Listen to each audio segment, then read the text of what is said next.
Yes, I was going to make a video on something totally different, but yesterday I got an early preview of Garen First Shield, the first League of Legends novel. And about 1 hour ago, the embargo on the first 3 chapters of this novel have been lifted. So now I can talk about it. And because this is something that a lot of people have been anticipating, let's get right into it. And of course, massive shout out to Riot and specifically Riot Omelica who got me this early preview.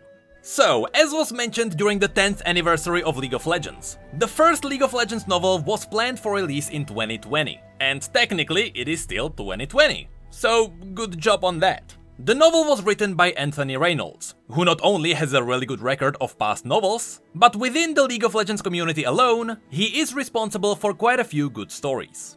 In total, the novel has 130 pages, which is segregated into 12 different chapters. And today I'm going to talk about the first 3. And here I need to mention that I specifically read only the first 3 so far. I will get to the other chapters on my own, but for this video specifically, I kinda wanna be on your end first, and I want to speculate about what is going to happen. Now, on the cover of the book, we have 3 familiar faces. We have Garen Crownguard in the middle, Cytherea on his right, and Quinn on his left. But interestingly, we can see that they are passing through a Noxtora, which are these massive stone gates built by the Noxians. So I am going to assume that eventually this story will get us to the Noxian territory. But as to how, I am not sure yet. So let's get into some of the interesting lore reveals of the first 3 chapters. Of course, spoiler alert. Because this is a novel, there is a lot of text, so I will skip a lot of details, but I am going to cover the overall story. At the very beginning of chapter 1, we learned that the story is happening after the death of King Jarvan III, which means that this is happening directly after the Lux comic. The story here started by Garen doing his early morning training. He was jogging around in his massive armor carrying a bag of rocks on his shoulder. And the story even described all the parts of the great city as Garen ran through them. There was Defender's Way, Halls of Valor, where they were writing down the names of all the blue cloaks that died, with blue cloaks being a slang for Demacian soldiers. There was the Triumph Bridge, Tower of Shield Arc, then he climbed up the Victory Hill, where he walked into the Gardens of Orlon, and then he ran for another hour. And as he was doing this, in his head, he kept replaying the recent events, and he kept regretting he couldn't save the king. When he got to the Argent Gate of the North Wards, 2 Demacian guards mentioned to each other that Garen Crownguard was approaching, and that his sister was still missing. Of course, this is referencing the end of the Lux comic, where Garen learned that Lux was a mage, and he called her escorting other mages to safety, out of the great city. And still, he let her go, because he knew she was doing the right thing. And when he returned to Jarvan, he lied to him about what he saw. A while later, he met with Merek, who was the shield sergeant of the First Shield, and he introduced Garen to the new member of the First Shield of the Dauntless Vanguard, Cytherea of Cloudfield. Here I should point out that you may remember the name Merek. He was the one who tested Cytherea through a game of Tellstones. Garen then mentioned that he read the reports, and he was proud of Cytherea's actions at Meltridge. And Meltridge is another name you may remember, because that's where the Turmoil story happened. Which means that this novel is happening after Turmoil. Which also means that Arjen, the mage we talked about in the previous videos, should already be somewhere in Demacia. Later, the 3 Demacians were also joined by Alice Morn, who enjoyed watching Cytherea embarrass Merek during their training with the sword. And then, even the oldest member of the Dauntless Vanguard came to train with Garen. It was Kryl. And the reason why he was the oldest was because Kryl was a Stonehorn Minotaur. He and Garen sparred against each other with 2-handed swords, although Kryl held it with 1 hand. Garen trained for another hour against other people before he was interrupted by a messenger. And from him he learned that High Marshal, who was Tiana Crownguard, requested Garen's presence at the meeting of the Silver Council. And that's how the first chapter ended. At the beginning of the second chapter we got some cool new information. We learned that Garen's sword is called Judgment. And once he walked into the meeting room, we learned that the Silver Council meeting involved 8 high-ranking Demacians. These were from the military, the noble families, the treasury, and the Mage Seekers. Another 16 people stood around them as advisors. Prince Jarvan wasn't present because he only cared about killing Silas, who killed his father. so he left all the politics and everything else to his council. The head of the council was Taena Crownguard, and opposite of her was her husband, Lord Eldred, who wore a golden half-mask, which obviously means that Taena's husband was a mage seeker. And this gives us some really interesting character interactions, because we know that Taena knows that Lux is a mage. So with her husband being a mage seeker, you can see why the two may go against each other. In fact, that's exactly what the story mentioned next. We learned how Lord Eldred and Taena weren't too close, and the recent mage rebellion deepened their differences even further. We didn't really get any details of the meeting, but at the end, Lord Eldred and Taena just nodded at each other, without saying a word, so they most likely debated how to deal with the rest of the rebellions. Anyway, after the meeting was done, everyone left and only Taena and Garen remained in the room. Here we got another interesting fact. The two saluted each other with the Crown Guard motto, strength through discipline, honor through diligence.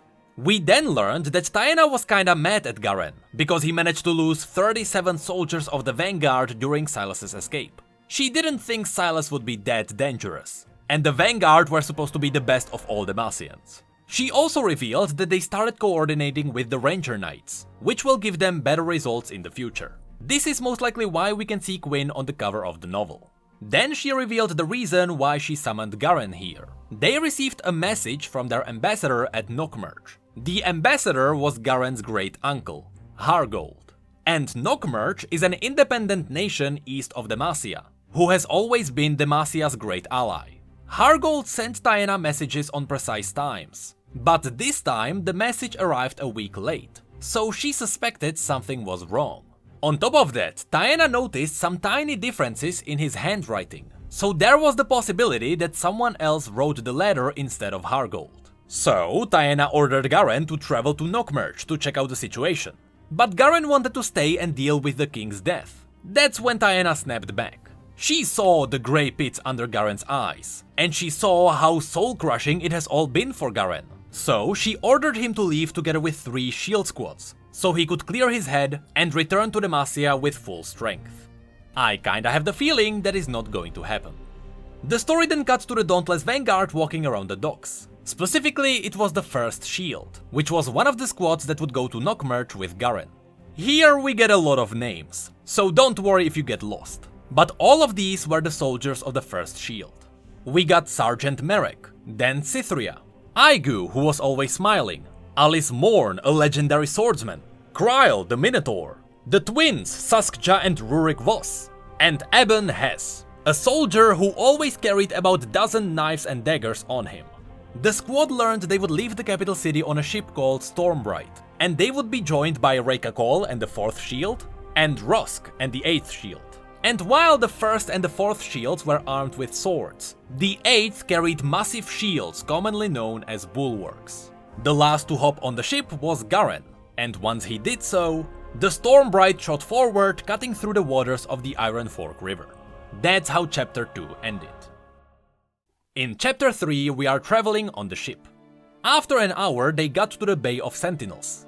There they picked up good speed, and they glided along the cliffs of Heavenfall, past the White Point Harbor, and through the Silver Run River. Over time, different squads rotated shifts rowing the ship, but Garen himself hardly took a break. As they got further from the capital city, they witnessed the last harvest on the shores, which was a regional feast day. During this day, locals tossed fresh apples, flowers and loaves of bread onto their ship. There was a heartwarming scene where some of the flowers fell on the Minotaur's horns, which made Kryle himself chuckle. Later, they witnessed raptors flying high above the clouds. It was the first time Cytherea had seen one, and she pointed out that one day she would love to fly on one. Which to me sounds like foreshadowing. I kinda believe that in this story, Cytherea is going to fly. A bit later after that, they witnessed the raptor's home, the glorious Everpeak of the Green Fang Mountains. And Kryle pointed out that the Demacians built the Everpeak fortress high up in the mountains with the help of the Minotaurs. And of course, as they rode past this place, they picked up Quinn and Valor along the way. Some of the Demacians were quietly angry at Quinn that she was the only one who wasn't rowing. But being a ranger, Quinn's senses were really good, and so she heard every word. Although she herself was traveling for 2 days, so she was really tired, so now she was sure to get some sleep while Valor kept watch. Once they would leave the ship, they would get none. Eventually, they got to the Custodian Wall at the very edge of the Demacian territory. It was a line of linked fortresses guarding Green Fang Pass, and once they passed through, a gate fell shut behind them, and they knew they had left Demacia. As they did so, some soldiers muttered prayers of protection. Some prayed to the Judicator, and some to the Veiled Lady. Cytherea prayed as well, but something made her feel uneasy. The sky overhead was dark, and a storm was brewing. And those were the first 3 chapters of the Garen novel. A couple of things to point out here. Since we are traveling to Nockmerge, it kinda makes sense why we can see Noxus on the cover of the novel. I believe we are going to learn that Noxus overtook that place. Also, since this is happening after the Turmoil story, I wonder if we actually get to see Arjen again. Arjen is one of my favorite characters in League of Legends, and he's not even a champion. I really wanna see more of him. And lastly, we just get more Quinn and Valor, and that never goes wrong. Same goes for Cytherea. Although I am surprised that there is no Xin Zhao.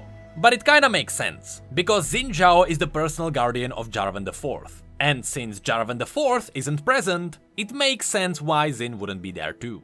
Either way, here we go! The first League of Legends novel is coming. And the embargo on the entire novel is lifting on December 11th. That's when we can discuss the entire book. Although I will be probably making videos on other things. So don't worry, I will eventually cover the entire book. At least the overall story. I will definitely not cover all the details because it's a novel. But it is going to happen eventually. So, once again, thank you so much to Riot, and specifically thank you to Omelica who got me this opportunity. So, thank you for watching, and next time I will probably see you in Wild Rift.